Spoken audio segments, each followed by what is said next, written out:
First of all, welcome everybody to Club Growth. I'm excited to be back. Today, we're going to have a short little about 15 or 20-minute session that's all around business planning. So how do you build a quick and simple one-page business plan that'll help you with whatever you're trying to achieve inside your companies? So I'm going to come from a real estate perspective because, that's what I do, but really this can apply to absolutely everyone. And one of the tools that we use is called a 1-3-5. And the 1-3-5 is what you see on your screen here now. And it is basically a setup for the entire year. So I'm going to explain kind of what the 1-3-5 is, how do you use it, and what its purpose is. And then I'll show you a real live example of something that we do inside of our industry. So the first thing is the 1-3-5 is also can be considered a GPS. So you think about it like a GPS, it navigates you through your business. And you can see at the top of the page that we're looking at online, and hopefully everybody can see this if you're watching us live, is what is your one main business goal of the year. So you put that at the very top. I want to achieve X, whether that be a certain amount of revenue, a certain amount of closings, a certain, customer base, repeat customer base. This can be anything you want, but it really needs to be a goal that you set out that is going to push you to be able to achieve whatever it is you're trying to achieve in your business. And for a lot of us, it's really growth, right? So if we sold widgets and we closed and sold 100 widgets last year, how do we sell 150 widgets this year? And looking at that year over year business goal. And don't forget how important it is to set really big goals. So you have kind of two options when it comes to goal setting, and you've heard me talk about this before. You can set a smaller goal, which granted you're more likely to achieve it, but what happens after you achieve that goal? You typically take your foot off the gas pedal. Or you can set a really big goal. You can set out and build all your systems to be set up towards that big goal, and let that big goal carry you to new heights that you maybe have never achieved before. So that's the goal, or the 1 or the G in the GPS. Next is, what are 3 priorities that you need to achieve the goal? So, going from the GPS standpoint, it is 3 priorities. That's the P. From the 1-3-5 standpoint, these are it's 3. So it's your 3 priorities. So on my sheets, and when I meet with agents, I typically have 3 columns to help them kind of start to turn the wheel a little bit in terms of the way of thinking about building this out. The first one is growth. The second one is systems, and then the third one is leverage. And really, if you look at these 3 columns, the growth column, if you nail everything inside the growth column, your business should grow. Your systems column, if all your systems are set up and being executed at a high level, your customer retention and your business should grow. Leverage is if you do all 3 things at a high level, that means it's pulling you off of those tasks. So using the 80-20 principle, your leverage is really all about your 80% so that you have more time to focus on your 20%, which is typically for most of us as entrepreneurs is going to be growing the business. And then finally, underneath each priority, you have 5 strategies for reaching the goal. So that's the 5 number or the S in either the 1-3-5 or the GPS. And for each of those, it's 5 strategies that if I execute these at a really high level, my business is going to grow. If my 5 strategies for the systems or the 5 systems I need to have in place, and if I nail this, it's going to grow. And then my 5 pieces of leverage that I need to free me up to allow me to go and do the things I need to do. What's my 20%, my big rocks that will allow me to also grow as well.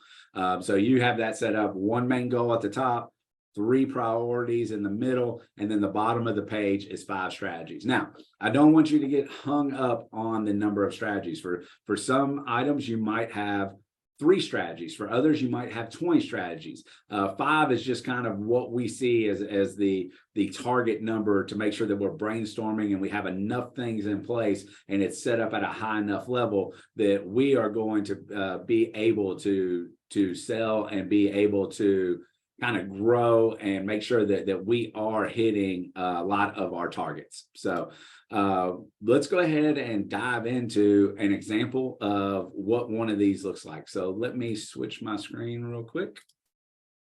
I just realized if you were watching on Facebook, I had to switch the tabs. So I apologize for that, but you should be able to see now. This is a new agent 135. So when a new agent joins either my brokerage or joins our team, this is something that we're looking at building out for them. So this is very genetic. It ends up becoming very personalized as we work through the exercises. But if you're out there in the real estate world and you're looking for a single page plan, this can be a really great outline that can lead to some really massive growth, and especially keep you on target so that you don't get distracted by the next shiny object, right? So let's go through what one of these looks like. So at the very top, the one main business goal for the year, here we're going to insert the number of units that we need, or the amount of income that we need to make. And in the real estate world, we call that GCI, right? That's gross commission income. So you put in either the units or the income that you want.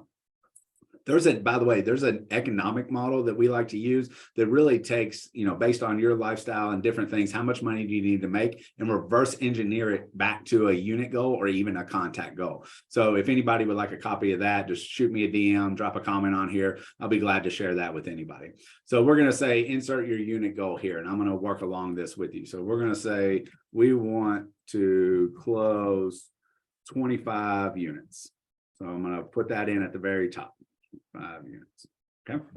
The next thing is, what are our 3 priorities that we need in order to close 25 units? So number 1 is growth.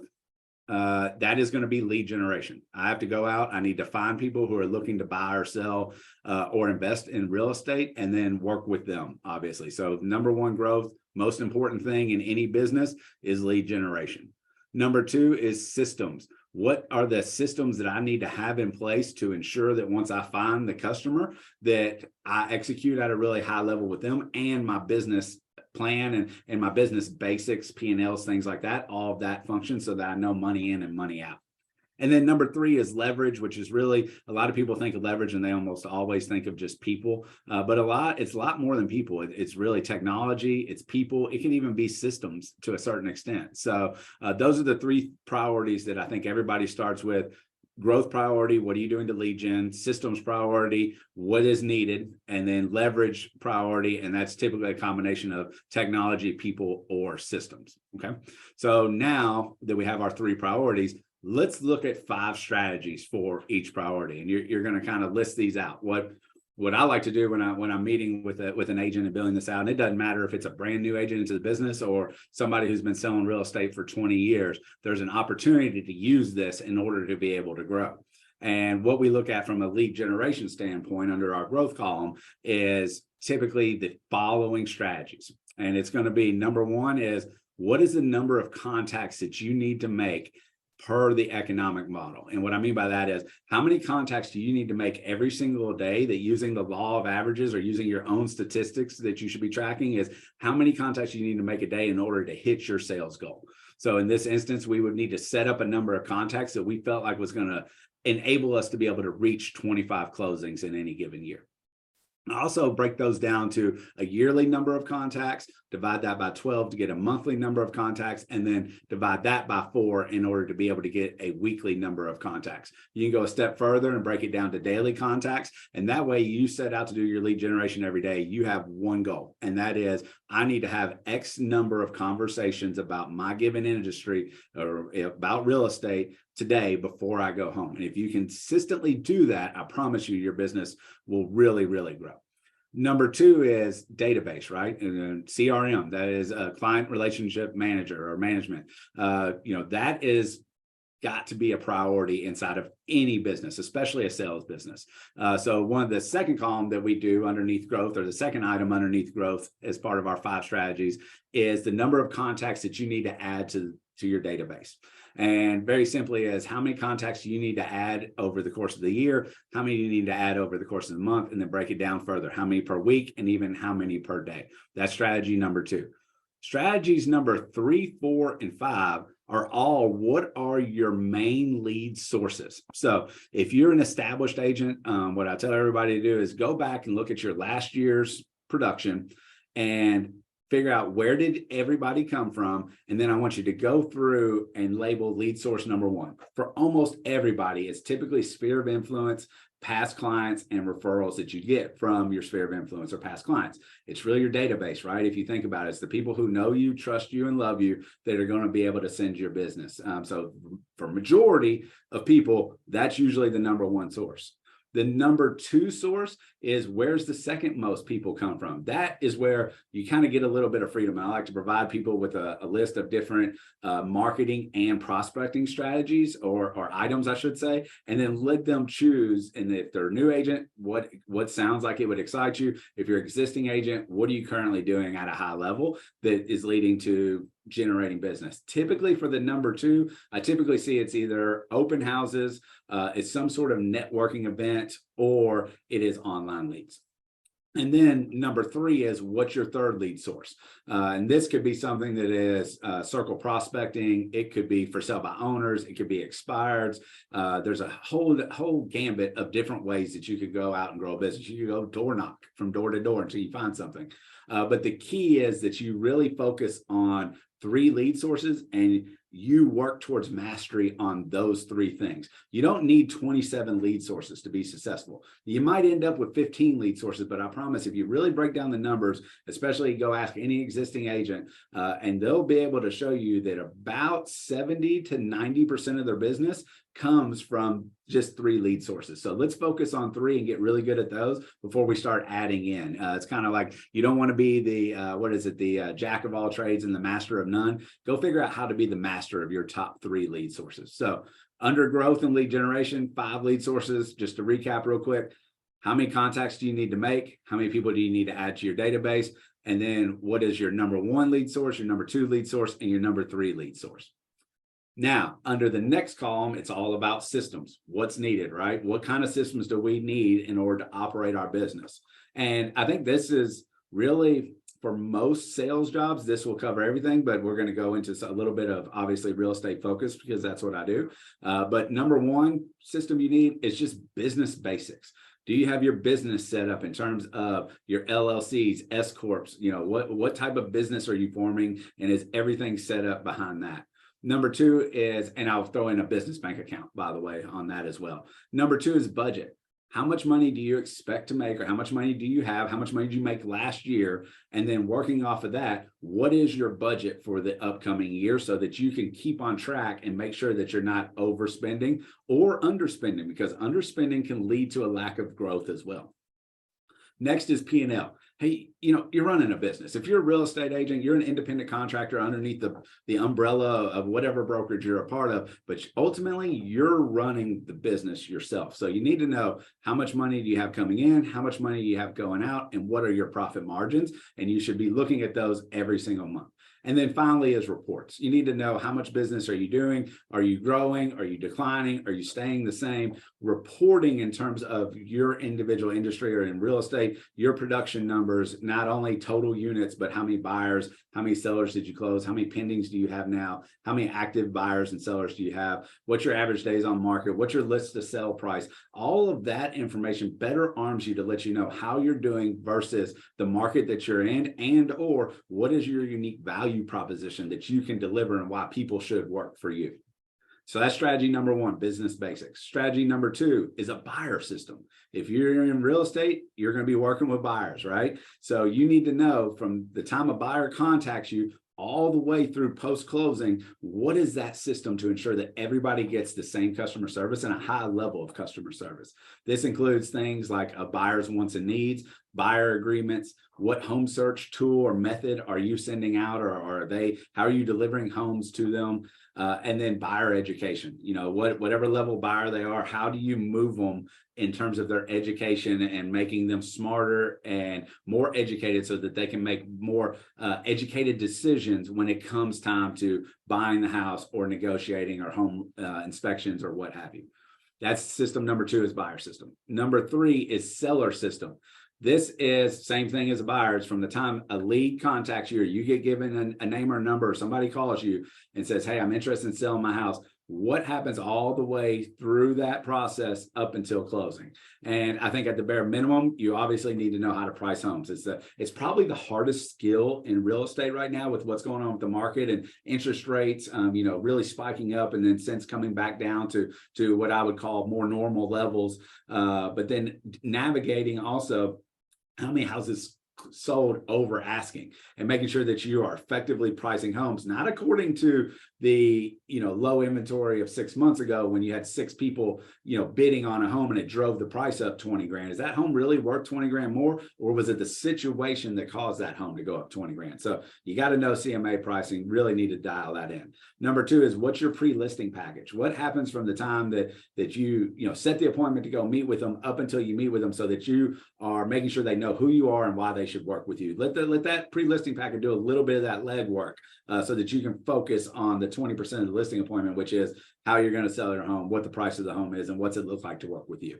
Then next is your listing presentation, right? This is when you're meeting with a buyer or seller, this is where I'm communicating my values, and then we're making a decision together on are we a great fit to work together. And it's okay if we're not. You're not meant to work with every single person that puts their home up for sale, and speaking in my industry, right? So just know that your listing presentation is a two-way decision on should you all work together. And then finally, what is your MLS entry? So how do you go about putting in the MLS? What are you doing to write the description? What's your photography look like? Are you using professional photography? It's 2023, y'all. We should be using professional photography. Let's be honest. It's not that expensive. Go get a professional photography. Quit using your cell phones. And then next thing is, what's the description? I talked about that. Are you going to do videography, or how are you going to showcase the home so that it shows the home in the best light and attracts as many clients as possible? Then once you actually have it listed and it's on the market, and you got your sign in the yard and all of those fun things, it's what's your marketing plan, right? So what are the materials you're going to use in order to promote the home? Are you going to do open houses? What's that look like? What's that marketing plan? Do you create events on Facebook? How do you attract people to attend the open houses? How are you going to use social media to push the home out to the public? How are you going to network with other agents to make sure that they all know the home's for sale? All of that plus a lot more is all part of the marketing plan. And then finally, what's your contract to close system? So from the time that something goes under contract, whether they're a buyer or seller, there's a certain list of things that need to happen to ensure, or at least put your client in the best position of a successful transaction. And we need to make sure that all of that is documented and you're checking those boxes so that nothing ever gets skipped and that you put your client in the best position possible. And then finally, what happens post-closing, right? So once we've transacted and we've done a deal together, what happens so that I can ensure that I continue to provide value to you even beyond the sale? So do you need a contractor? Well, here's my preferred contractor list. Do you need tax documents the following year? Let me mail those out to you. There's a lot. The deal doesn't stop at the closing. The relationship doesn't stop at the closing. We have to keep going. We have to provide customer service beyond the transaction. And then so that's your 5 systems that I think at the bare minimum you need to have. I could list about 10 more, but business basics, buyer system, seller system, marketing plan, and contract to close. Make sure you have all of those. No matter what industry you're in, you just might swap the buyer and seller system for whatever your unique system is, or your unique industry is, I should say. And then the final column is all about leverage. How do we stay focused in what we do really good and leverage out the rest that we're maybe not so good at? Because here's the thing, we're not all great at everything. I particularly am not really, really great at a lot of different things inside the real estate transaction. I'm really good at talking to people and letting them understand the market. I'm really good at actually marketing, which I didn't think I would be good at in the beginning, but I really am. And then I'm also really good at negotiating. Those are my 3 things, right? Everything else, I have people that are around me that are better than me and going to help provide a better customer service. So at the bare minimum, I got 4 things that I think everybody should have in terms of leverage. We've talked about one already. It's the database. It just so happens for us, our database name is Command. How do you get 201 full contacts? And that 201 number is really important. Actually, studies show that if you have 201 contacts, full contacts, name, email address, phone number, physical address, and then I'll throw in birthday as well. If you have those 5 pieces of information and you communicate with them regularly, you're on average going to make over $100,000 per year just from 201 contacts being in your database and being followed up upon regularly. Number two is tags. Tags is a way that you organize your database. Different databases call them different things, but how are you going to organize and sort your database? For ours, we use a system called tags. Then what are your smart plans? What is your follow-up plans? What is your automation? Because if we have 500 people in our database, it's really easy for people to slip through the cracks, and maybe we don't conversate with somebody as often as we should, or we hear a market update and it goes out to half of the database, but doesn't go out to that other half. Like, how are we making sure that everybody knows as much as possible so that they make the best decisions based on their lifestyle, and they don't make a decision that's due to a lack of education? Then websites and apps, and that's actually going to be my next leverage piece. So I'm going to talk about that next. But that's strategy number one. You got to have a database. You got to feed it regularly. You have to communicate with it systematically, and then you get to reap the rewards from it. Second strategy is going to be your website and or apps. Everybody should have a website. They should have an app. You need to set that website up, you need to set that app up, and then what's your system of distribution? How are you going to make sure that as many buyers and sellers are visiting your website or visiting your app as possible? Because that's a really great way to A, provide value, and then B, to be able to capture potential new clients as well. So make sure you're setting up your website, you're setting up your app as well. Number three is online leads, especially for new agents. And keep in mind, this is a new agent 135. For new agents, there's a number of different lead sources out there that don't cost upfront money, and they allow you to get in and learn, right? So if you don't have any clients, it's really hard to learn how to do a transaction until you actually go through a transaction. So one that I know a lot of agents use is called Opcity, right? And they work off a referral fee. So it's no upfront cost, but at closing, you're going to pay a referral. A couple different things that I think are important about online leads is A, it should never be your primary source of business. It's more of just supplemental on top of all the other different ways that you transact. Think of those 3 lead sources, but it allows you to learn a different system and learn how to transact faster, because hopefully you're getting into more transactions. Number 2, it provides leads to be able to get into business. And then number 3, if you have really great systems, especially post-closing systems, you earn a client for life. You might pay a little referral fee on the front end, but then after that, they should be a client for life as long as you provide a good service and continue to communicate with them regularly. So I've actually had a little shift in this over the last couple of years in regards to how I feel about online leads. I think as long as it's not the primary source of your business, then 100%, if you need online leads to supplement your business, then by all means, please go for that. And then last, your other piece of leverage is, and I'm only going to do 4 here, is vendors. Who are your main lenders? Who are your main title companies? Who are your home inspectors? Who are your contractors? Who do you need to know in order to effectively guide people along the path? And what other sources do you need? Vendor sources do you need? So, unless somebody's paying cash, they're going to get a loan. So who are your preferred lenders? And then what type of loans do they offer? Everybody goes through a title company to be able to close. So there's 4 different title companies where I'm from. You can research those.